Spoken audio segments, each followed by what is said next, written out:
So let's start with the basics, if that's okay. Let's talk about Energy Web as a company. What exactly do we do? Yes. So Energy Web is a global organization focused on accelerating the energy transition away from an economy that's powered by centralized fossil fuel power plants and towards an economy that's powered by efficiency and renewables. What's different about Energy Web compared to a lot of other organizations that do similar work is that we do that by building this open source technology stack and then using that to bring enterprise software solutions to market that are all focused on decarbonization. And since our founding back in about 2017, we really started off Energy Web as more of a research and development project focused on a more specific question, which was how can specifically blockchain and other Web3 technologies be used in that fight, in that mission to accelerate decarbonization. But we're here in 2023, and really we as an organization have zeroed in on two very specific sets of problems that we solve with our technology. And that's really what our organization is all about. So the first problem is about the grid. Basically, I'm sure we have people listening from many different time zones and many different electric markets around the world. Basically, the first challenge we solve is that right now, the grid is basically balanced by having these large centralized power plants basically ramp their power production up or down to match demand for electricity from all of our devices, from all the buildings that power the economy.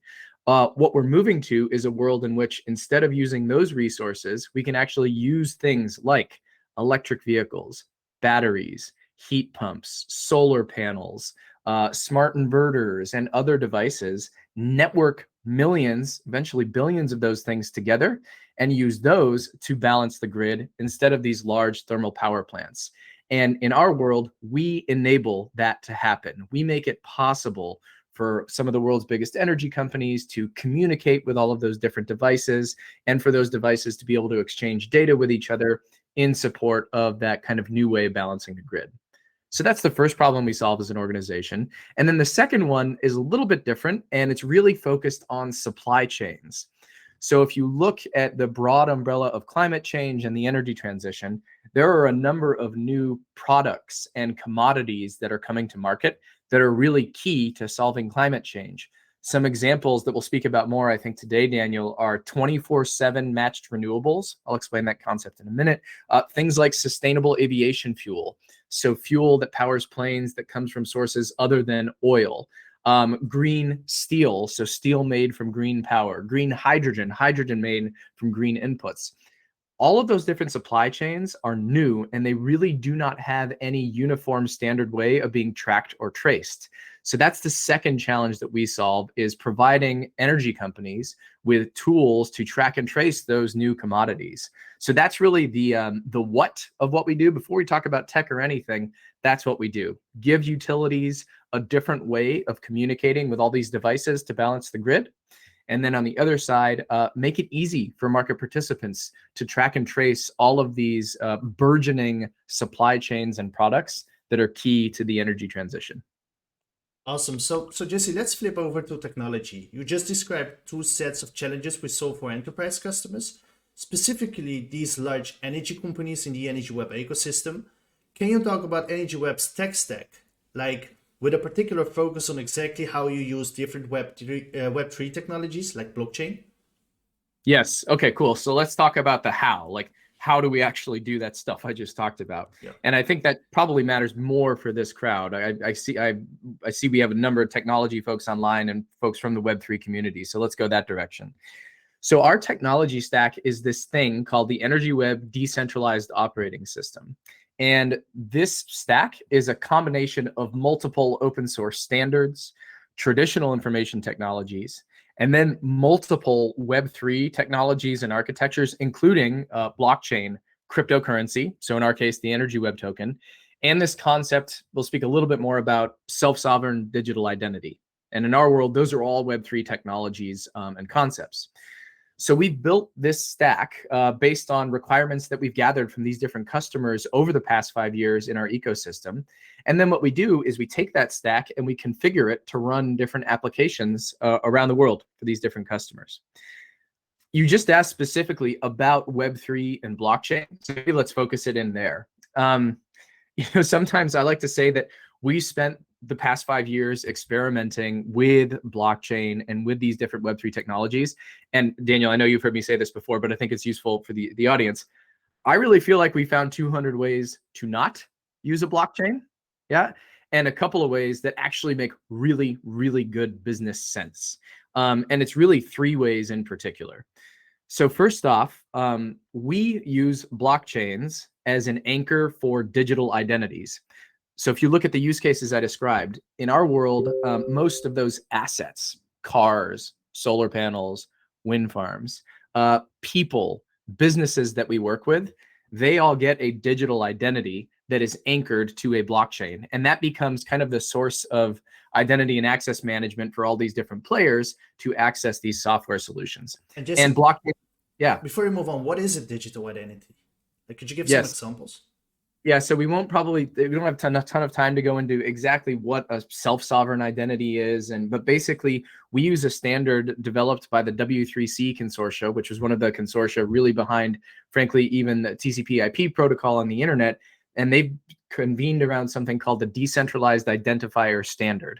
So this is just a standard for a different sort of identity management system, whereby right now, Daniel, if you or I use single sign-on via Google or via Facebook to go onto a vendor's shop to buy something, that identity, right, where we actually click on something and it signs us in, you and I do not control that identity. The other Web2 giants control it. In the example I offered, Google and Facebook. Self-sovereign identity basically flips that on its head. So that's where I own my identity. I have a public-private key pair, and the private key of that pair is mine. And I can use that identity to sign transactions, to enable others to get my data on a permission basis. So the concept of self-sovereign identity is really interesting for the energy sector because it has a significant cybersecurity benefit versus the alternative, which is basically having a third party be the central point of managing all these different identities, if that makes sense. Yeah. So yeah, that's the first kind of use of Web3 tech in our ecosystem is decentralized identifiers or self-sovereign identity anchored to blockchain. The second, I think, and the third actually easier to explain. So the second one is we use blockchains and cryptocurrency, again, in our case, the energy web token, to actually just increase the cybersecurity of our entire stack and all our solutions. So for example, this year, our solutions are going to be connected and powered by these decentralized networks of nodes, and all of those networks will have staked energy web tokens against them. And I'll talk more about this topic in just a moment, but at the end of the day, the concept is by connecting our stack and all of the solutions used by enterprises in our ecosystem to networks where a lot of economic value is staked, we can actually increase the cybersecurity of all of these solutions by making it more expensive to go after them. And frankly speaking, doing that, it'd be really hard to do that without this combination of crypto, public blockchains, and staking.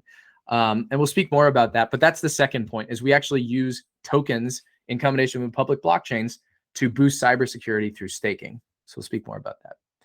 Now, finally, the third kind of way that we really use Web3 and blockchain, and I need to be careful here because this is the newest concept, but and I get really excited talking about it and I need to slow down. But basically, we use blockchains and decentralized tech architectures to launch what we are now officially calling green proof networks. And for my seat, this is probably the most compelling use of Web3 tech for enterprises in any sector, not just energy, that we've found since I started Energy Web in 2017, this concept of these green proof networks. So I'd actually like to spend just a second explaining how these work, because this is a new concept for our ecosystem, but it's really important because it's going to be a big focus for us this year. So basically, each one of these green proof networks is performing what I would call useful work for energy companies. All blockchains perform work, right? They're doing something. The Bitcoin network is performing the work of securing the Bitcoin blockchain. The energy web chain is sealing blocks that energy companies put data and other information into. What I'm talking about here is green proof networks that perform specific work that can be tailored to different use cases. So basically, each one of these individual greenproof networks, they're comprised of a number of decentralized nodes that are running a shared protocol that executes a specific business function. Let me give 2 examples tied directly to solutions that are running in the field today. So the first one is this concept of 24/7 matched renewables. So before the tech, just what does that mean? Lots of big corporates are moving to a world in which they want their electric consumption to be covered by renewables 24 hours a day, 7 days a week. And that might sound obvious to some of our listeners, but the way that many corporates decarbonize their electric load right now is they buy these things called certificates that represent units of energy produced by a power plant somewhere in the world. And basically, at the end of the year, and I'm grossly simplifying, if there's any ESG consultants on the line right now, they're going to roast me for this, but that's okay. They basically say our business used this many units of energy for the year, and we've purchased this many certificates. Thank you very much, right? This 24/7 world's totally different. Imagine if you could see a business and they could show every 5 minutes exactly how much electricity they were using and where renewables for that use was coming from. A battery over here, a solar panel over here, a wind turbine over here. So this concept of 24/7 matching is becoming quite popular. Here's the trick. Most of the time, those 24/7 solutions, how do you know that that matching is taking place? How do you know that that data center is actually being powered by those different power plants besides a dashboard on a website that's controlled by some large internet company? You can't verify that. That's where this greenproof network comes in. So what we've done is taken that 24/7 concept, and now the matching is being performed. So the matching between generators, renewable energy generators over here, and businesses with electric load over here, that matching is being conducted by one of these greenproof networks. So now you can actually see the proof about where all of that renewable energy matching is taking place by looking at this greenproof network. So again, the work in that example is these nodes that, by the way, and we'll explain this in a minute, have staked Energy Web tokens. They are performing work, in this case, matching 24/7 renewables. And it's being performed by that greenproof network, and an enterprise is paying for it. So that's kind of the concept. So Jesse, is each of these greenproofs networks a new blockchain? Like how many of them will there be? So that's a really good question. Each greenproof network performing specific useful work, and I just named one example, right? They're not individual blockchains, but they are really similar conceptually. And that's because each network is a collection of nodes that are running the same protocol. Again, like think Bitcoin nodes that are performing proof of work mining for the Bitcoin network. Very similar concept. It's not a blockchain, but all of these different nodes are performing specific useful work that solves a business problem in our ecosystem. Now, each of these nodes are anchored to a blockchain, right? And they are staking tokens in order to be trusted, but it's not an individual blockchain. Yeah. And we have line of sight to about 4 different greenproof networks based on our requirements we've gathered from the ecosystem. I named one example, it's that 24/7 matching, right? But by the end of this year, our vision is that we want to enable any business, not just Energy Web, has an idea about how that network can be used. We want to enable them to launch their own greenproof network. So if you're an Energy Web member, you're an Energy Web customer, and you say, wow, I need the verifiability and auditability of one of these greenproof networks, but I'm performing some slightly different work than that 24/7 use case, they'll actually be able to launch their own greenproof network that other people can come in, stake tokens, and perform some of that work and get rewards. So that's kind of the vision. They're not individual blockchains, but they're decentralized networks of nodes performing useful work for businesses. And what do these greenproof networks have to do with the latest blockchain coming to the Energy Web ecosystem, like Energy Web X? Is there a connection? Awesome question. Yes. And we'll spend some more time on Energy Web X here. So just to clarify confusion, Energy Web X and these greenproof networks are 2 sides of the same coin, no pun intended. Yeah. So they're really 2 pieces of technology focused on bringing to market a single concept. And the reason why is we need the Energy Web X blockchain to anchor all of these different green proof networks. And this is why, in particular, we're looking at using substrate technology to do this. If you look at the existing energy web chain, it would be quite difficult to deploy multiple non-blockchain validator networks and have all of those networks trusted and agreed upon by the existing validators of the energy web chain. And that's just a technology limitation about how Ethereum works right now, because the energy web chain is a clone of Ethereum. If you look at Substrate and the way that that technology works with different combinations of these pallets and off-chain workers, it is built to support what I'm describing. It enables us to, for example, enable energy web token holders to actually vote on which green proof network should go live, right? We don't have that kind of functionality on the energy web chain today. So if you think about energy web X, think about it as the base supporting each one of these individual green proof networks. Go on. And for folks in this session that just don't necessarily understand what Energy Web X is, Daniel, let's make sure we just push some documentation in that again, because I don't think we're going to have time to go into extreme detail about exactly what that is. Yes, definitely. So a question I get very often is Energy Web or the Energy Web chain competing with major blockchains like Solana or Ethereum? Are we like competitors? Are we aiming to get more transactions per second? What is our focus here? I love that question, and I've definitely gotten that a lot. So the simple answer is no. Our differentiation as Energy Web in the crypto and Web3 space are our solutions, not the blockchain underneath them. I'll go further than that. Today, everything we run is on the Energy Web chain, right? Just by default. That's how we work with these different businesses. But the way our solutions work, the fact that these green proof networks I described are really becoming the absolute core of our solution, the underlying blockchain that is really relied upon just for trust is frankly mattering less and less. Instead, what matters is the solution and how that solution is paid for, which is why for our ecosystem, the Energy Web token is increasingly what matters, not necessarily the underlying blockchain. So Jesse, this brings up a bunch of follow-up questions. Can you give an example? Yes.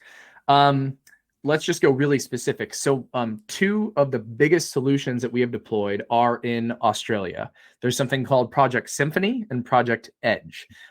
These are focused on that electricity grid use case that we started this whole session on. So giving utilities and companies that manage things like batteries and solar panels in Australia a shared platform to exchange very close to real-time data in order for all of these assets to be networked together and balance the grid. That's the use case. Very little of that application that I just described at a 30,000 meter level happens on a blockchain. You have a lot of messages being sent between these different organizations. You have a lot of data being stored off-chain. You have a green proof network performing some useful work, which is effectively routing messages to the right addresses without revealing private information. That's the use of a green proof network there. None of that happens on a blockchain, right? Now, what needs to happen on a blockchain? Identities need to be anchored somewhere. Those green proof nodes need to stake Energy Web tokens, certainly. But again, the choice of the underlying blockchain for that solution matters less and less, especially as these applications mature over time, even though today Energy Web Chain is our default tool. And actually, you know what? I would take this further. So if you look at other projects in the Web3 space that are using other blockchains, once we have robust bridges established between Energy Web ecosystem blockchains and others, I mean, just to name them, like Solana, Polygon, Mainnet Ethereum, Polkadot, all of those other ecosystems are going to be able to use our solutions and our technologies. I'll just give a really specific example. We talked about identity earlier. One of the green proof networks that we've targeted is actually has nothing to do with the energy transition. It's that topic of identity resolution. Followers of Energy Web will know that we're really big fans of self-sovereign identity, and we previously talked about self-sovereign identity interoperability. There are about 50 different methods to using digital identities in this self-sovereign way. One greenproof network that we have in mind is this network that's performing useful work, which is resolving those identities. That's something that we would want to be made available to the entire Web3 and crypto ecosystem, not just our small corner of the universe.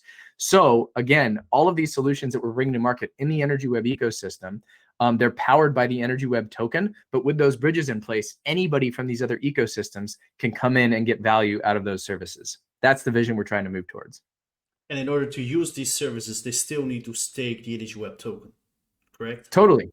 Totally. So, I mean, we're moving to this world where you can hear me saying like the underlying blockchains, it actually matters a little bit less about which ones are being used. I got a question the other day from somebody on our team even, which is, how do you maintain momentum in an ecosystem that looks like that? And you just said it, Daniel, it's all about the token. It's all about the token.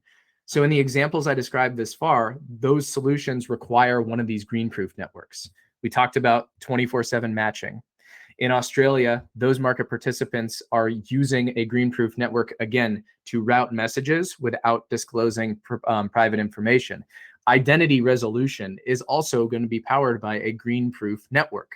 And the model we're moving to is pretty simple. So those networks, if you want to use them, you have to pay something, and we described this before, called a network charge, right? So basically what happens, you got an enterprise user over here. They're using one of these solutions. And they have to pay for those solutions. And that includes paying these network charges that need to be paid in order for a greenproof network to run. Network charges are paid using good old-fashioned fiat currencies. Daniel, you and I feel like have war wounds trying to get enterprises in our ecosystem to pay with Energy Web tokens, Bitcoin, stablecoin, whatever. Really painful for enterprises to have to deal with crypto for a payment kind of solution. So instead, again, businesses pay fiat currencies to use these solutions. Some of that currency is used to pay these network charges, and those network charges are used to, as we've described in previous posts, go to open markets where there's Energy Web tokens out there on exchanges, pull those tokens off of the exchange, and then restake them to the Energy Web network. And by the way, with that design, where you have revenues coming in, tokens coming off of a network and being restaked, we get a big cybersecurity benefit there. Because this work that's being performed by those network of nodes, they've staked tokens. And that's a much more secure setup than, for example, having one centralized entity ingest all of this data from all of these different energy companies, perform work in a black box, and then spit out the result. That's what we're trying to move away from. So we're basically getting the same end result, but with a much more cyber secure architecture that will also produce lower costs for some of these enterprise users. And Jesse, who is going to run these nodes? The enterprises or anyone? So the vision here is anyone, right? And this is very different than how some of our solutions are architected now. But really, our vision is for these greenproof networks performing useful work to be fully decentralized. Yeah. So, for example, if you have Energy Web tokens, you can stake them and run these nodes. You'll be able to do so through some combination of desktop applications, maybe mobile applications, and then also via cloud marketplace subscriptions. I mean, let me just give an example.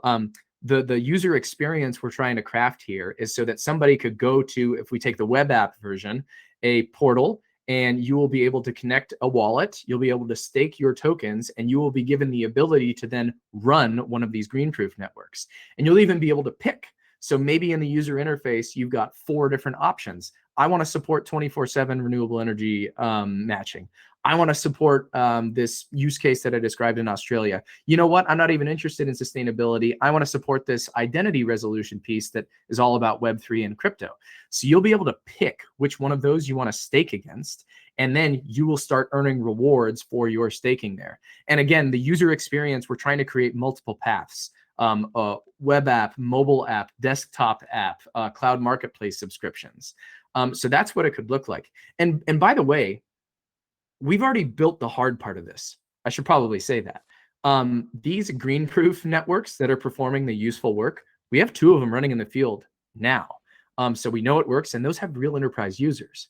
What we haven't built, and that the team's working on now, is really a very easy and secure user experience for all of us to be able to stake these tokens and perform this.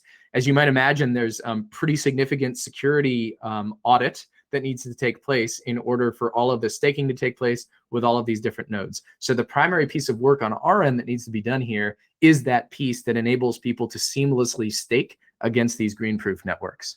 So the worker nodes are not just an idea, we already built it. Absolutely. Absolutely. And in fact, the staking pools that have been running for the past 18 months or so, that's all leading to this. That was all about getting our community comfortable with decentralized identifiers and using those to be permission to stake. It was all about these different pools with different reward structures. So now that we've built that infrastructure, everything is leading to exactly what we've spent this session talking about, which is this green proof networks. And Jesse, is this something the members are looking for? Like, why are we moving towards this multi-chain endorsement? Yeah. So, I mean, look, today we don't get a ton of pushback when a new enterprise comes in and we say, hey, by the way, the default chain is going to be the Energy Web chain. Nobody's kind of jumping up and down and saying that, nope, I can't do that for one reason or another.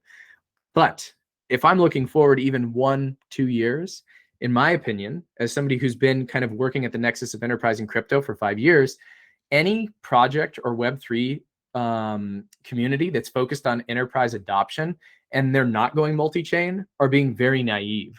And the reason's quite simple. Corporates, Web3, Web2, whatever, do not like vendor or technology lock-in. And that extends to choice of blockchain. And besides, as I described above, a lot of the work really in our world is all about stuff that happens off-chain.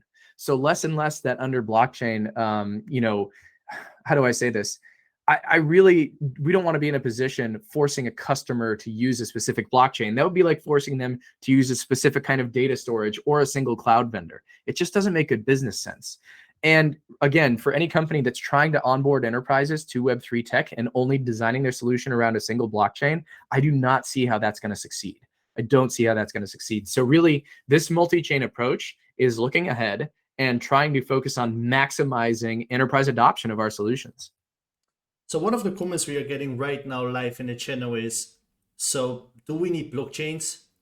And are we sure we need the blockchains? Or can you explain again why blockchain is 100% necessary? Because the way I'm understanding the story is the blockchain doesn't matter. So even if an enterprise wants to use our solution on different blockchain, like you mentioned, Ethereum mainnet or Solana, they can do it. So basically we are making our customer base bigger and bigger.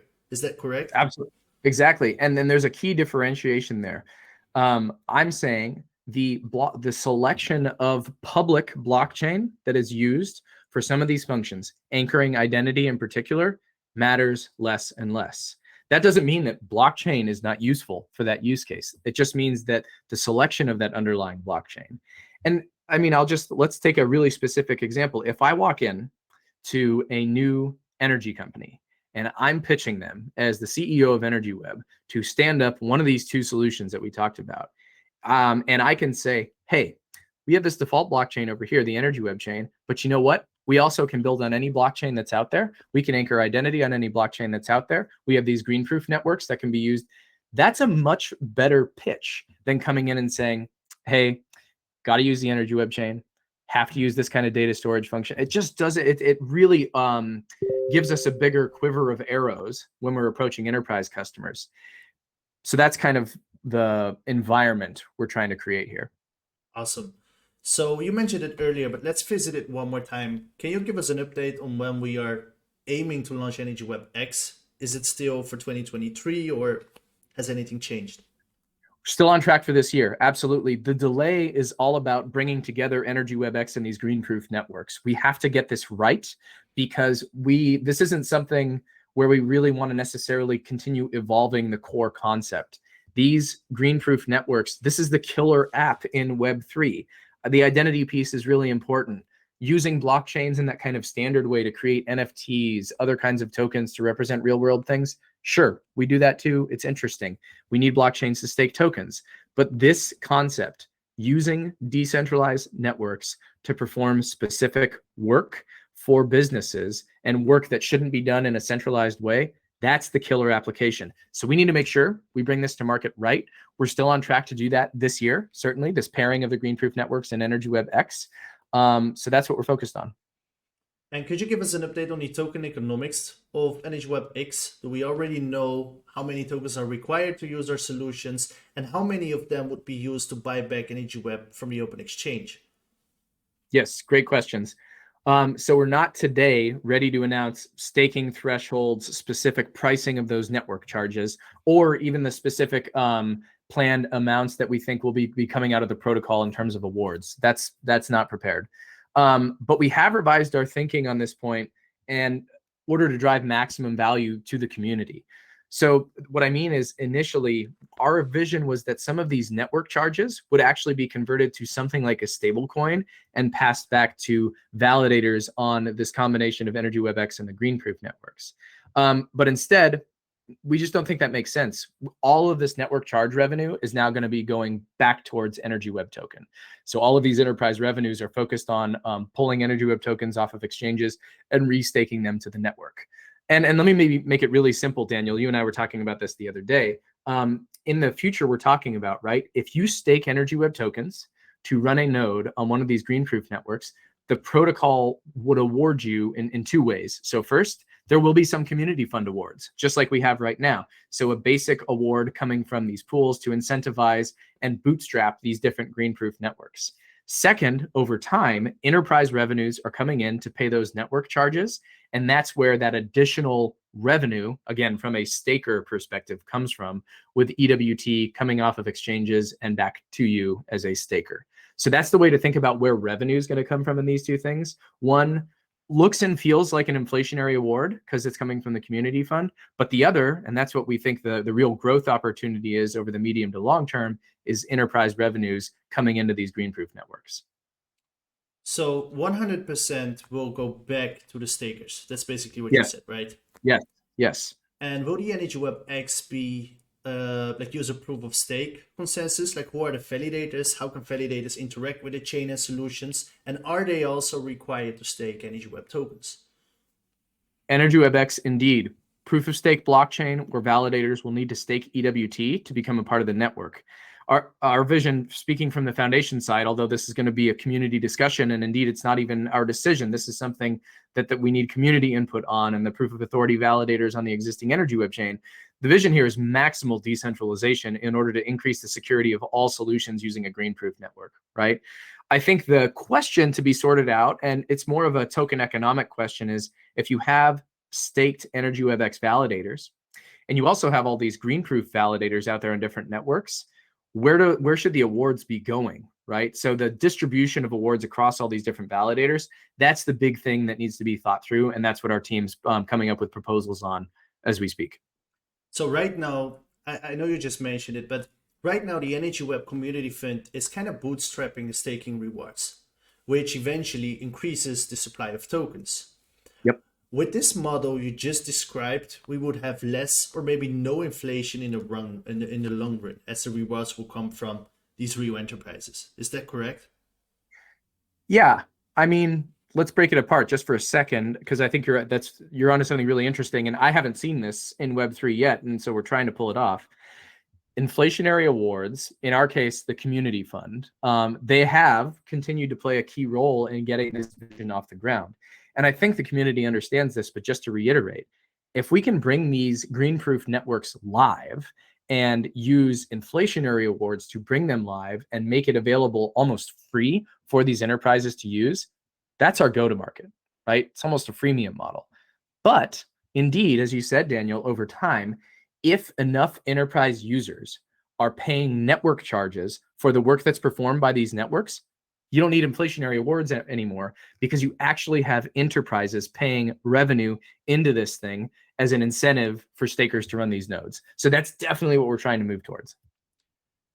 So all the solutions we just discussed, like EWX and Greenproof's web worker nodes, which means potentially dozens of staking opportunities over time will come. So how can we track the activity and worker nodes? Will there be something like a marketplace or EnergyWeb App Store or X, all things application? Some combination of a marketplace and app store is the right thing to have in mind. I described it earlier, but again, I mean, the mobile app, if we can pull that off, would be extremely interesting. being able to pull up that app and then see a number of different greenproof networks that you can then sign transactions from your DID and then stake Energy Web tokens in order to support that network. That's amazing. So that's the kind of user experience that we're trying to create, is to enable Energy Web token holders to stake from multiple different places to power these greenproof networks. So Jesse, one live question here. Are we talking about maximizing the decentralization here? Definitely. The more decentralized we can make Energy Web X, the more decentralized we can make the nodes running these greenproof networks, the more secure all of these solutions are, right? That's the big difference from a security perspective for all these Web3 architectures versus the Web2 architectures. If you're an enterprise and you're using a greenproof network to get your proof that renewables were matched between one side and the other versus a single centralized database that's maintained by a single administrator, the more decentralized that greenproof network is, the more secure and therefore the more valuable the data coming from that network is. So yes, that's definitely the theme. And as Energy Web solutions right now are getting ready to be used by real enterprises, do we expect our ecosystem to grow this year? Always. I mean, that's part of, if not the majority of my job, is getting out there, talking to new businesses, bringing new players into the ecosystem, certainly. And in fact, we have a couple of new members that have yet to be announced that we're really excited by. And then even more important is going to be when companies in our ecosystem launch production solutions using the Energy Web stack. Those are the solutions that will really be leaning on some of these different greenproof networks. And frankly, that's one of the most important signs of adoption for our community. And Jesse, just to go back, can you tell us a little bit more about the new members? Like, are these large enterprises or? Unfortunately, I can't name names, but let's say these are large businesses and brands that everybody's going to know. Oh, I'll have to leave it there for now. Yeah. All right.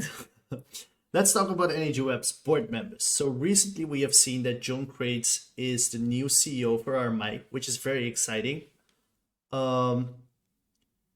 Let's definitely. Yeah. And from my side, it's great to see John take the mantle at RMI. He's been a mentor and colleague for almost 10 years. He and I work together closely at RMI.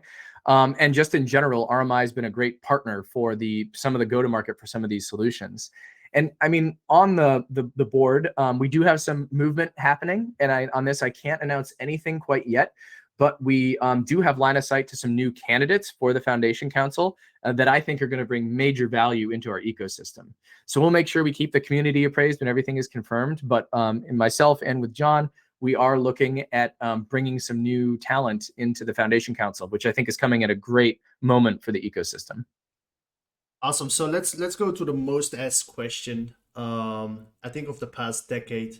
Let's talk about exchanges. Yes. So we have just seen some activity and interest from several exchanges, and I guess there was a Bittrex US listing. Are we still talking to exchanges, or how does that work? Of course. Always weekly basis, speaking with multiple different exchanges. I mean, look, if we want this greenproof network concept to actually be adopted at enterprise scale, and we want it to be maximally decentralized, like somebody from the community just asked, we need to make it easy for individuals in almost every geography on the planet to access and stake Energy Web tokens. The more exchanges, the better. And believe me, I wish it could go faster, but at the end of the day, these businesses are making their own decisions and they have their own processes. It also doesn't help that, I mean, everybody's probably following the news that in this bear market, these exchanges have been hit hard. Big staff layoffs, completely overwhelmed engineering departments. So we're razor focused on it as an organization, but at the end of the day, it's their own business processes. So last question, this brings us to our last question. Who do you think we should invite next to be on one of those Energy Web behind the scenes series? Nobody from the board has really come front and center yet, right? Is that right? Yes. Yeah. I think it's time to start lining up some of these folks from the Energy Web Foundation Council. In particular, if I look all the way back to 2016 with the person who first told me to buy Ether when it was at $4, which I didn't, and I should have, that's got to be Ed. So Ed Hess from Good Singularity, who's one of the co-founders of the Energy Web Foundation. I think he'd be an awesome guest. He's been with us since the beginning, and he really remains active at this nexus of climate and Web3. So that'd be my recommendation. Awesome. So that's it. Thank you so much for your time. If any questions are unanswered, feel free to ask them in our channels. And yeah, let's reach out to Ed, I guess. All right. Thanks, Daniel. Thanks, everyone.